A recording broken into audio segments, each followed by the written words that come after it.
ओम श्री परमात्मा ने नमः। श्रीमद् भगवत गीता जी का 15वां अध्याय। उसके उपरांत श्री कृष्ण भगवान फिर बोले कि हे अर्जुन, आदि पुरुष परमेश्वर स्वरूप मूल वाले और ब्रह्मा रूप मुख शाखा वाले जिस सांसारिक रूप पीपल के वृक्ष को अविनाशी कहते हैं तथा जिसके वेद पत्ते कहे गए हैं, उस संसार रूप वृक्ष को जो पुरुष मूल सहित तत्व से जानता है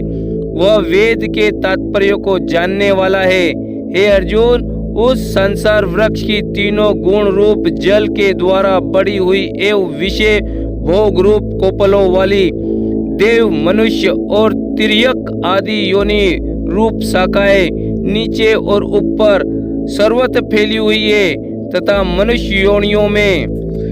कर्मों के अनुसार बांधने वाली अहता, ममता और वासना रूप जड़ें भी नीचे और ऊपर सभी लोकों में व्याप्त हो रही है। परंतु इस संसार वृक्ष का स्वरूप जैसा कहा है वैसा यहाँ विचार काल में नहीं पाया जाता है, क्योंकि न तो इसका आदि है और न अंत है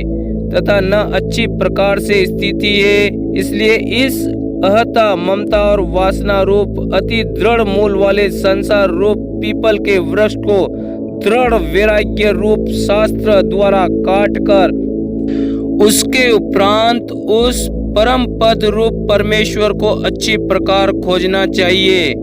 कि जिसमें गए हुए पुरुष फिर पीछे संसार में नहीं आते हैं और जिस परमेश्वर से यह पुरातन संसार वृक्ष की प्रवृत्ति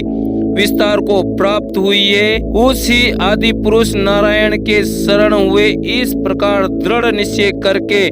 नष्ट हो गया है मान और मोह जिनका तथा जीत लिया है आसक्ति रूप दोष जिनने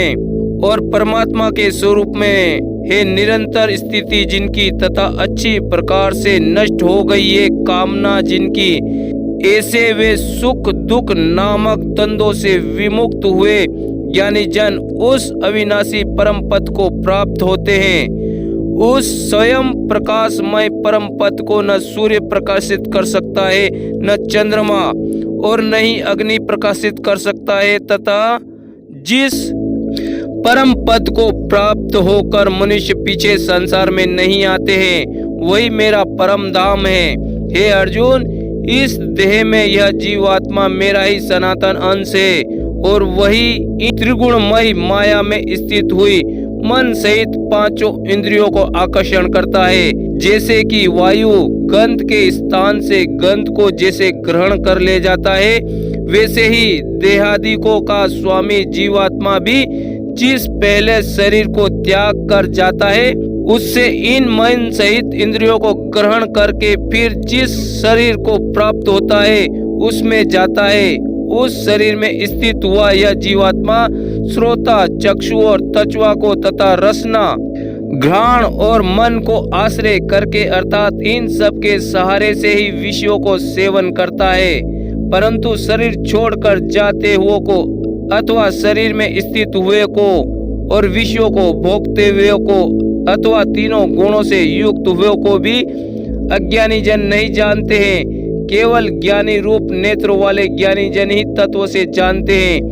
क्योंकि योगी जन भी अपने हृदय में स्थित हुए इस परमात्मा को यत्न करते हुए भी तत्व से जानते हैं। और जिन्होंने अपने अंतःकरण को शुद्ध नहीं किया है ऐसे अज्ञानी जन तो यत्न करते हुए भी इस आत्मा को नहीं जानते हैं। हे अर्जुन,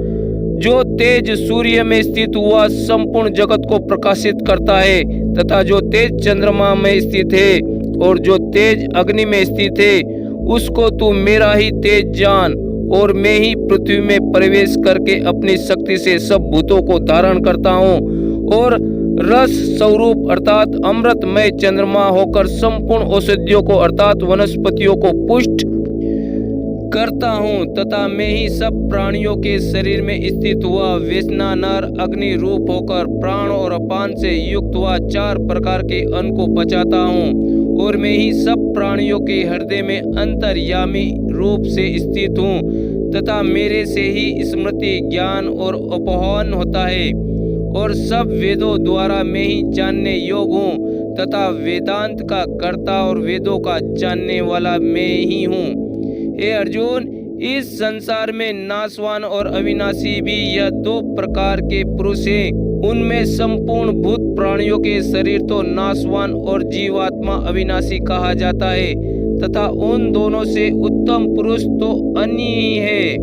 जो तीनों लोक में प्रवेश करके सबका धारण पोषण करता है। एवं अविनाशी परमेश्वर और परमात्मा ऐसा कहा गया है, क्योंकि मैं नाशवान जड़ वर्ग क्षेत्र से तो सर्वज्ञ सर्वथा अतीत हूँ और माया में स्थित अविनाशी जीवात्मा से भी उत्तम हूँ, इसलिए लोक में और वेद में भी पुरुषोत्तम नाम से प्रसिद्ध हूँ। हे भारत, इस प्रकार तत्व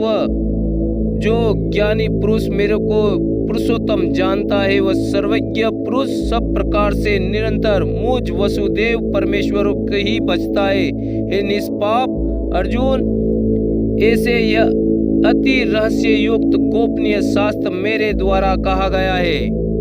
इसको तत्व से जानकर मनुष्य ज्ञानवान और कृतार्थ हो जाता है, अर्थात उसको और कुछ भी करना शेष नहीं रहता है। इति श्रीमद् भगवत गीता उपनिषद एवं ब्रह्म विद्या तथा योग शास्त्र विषयक श्री कृष्ण और अर्जुन के संवाद में पुरुषोत्तम महायोग नामक 15वां अध्याय समाप्त हुआ। जय श्री कृष्ण।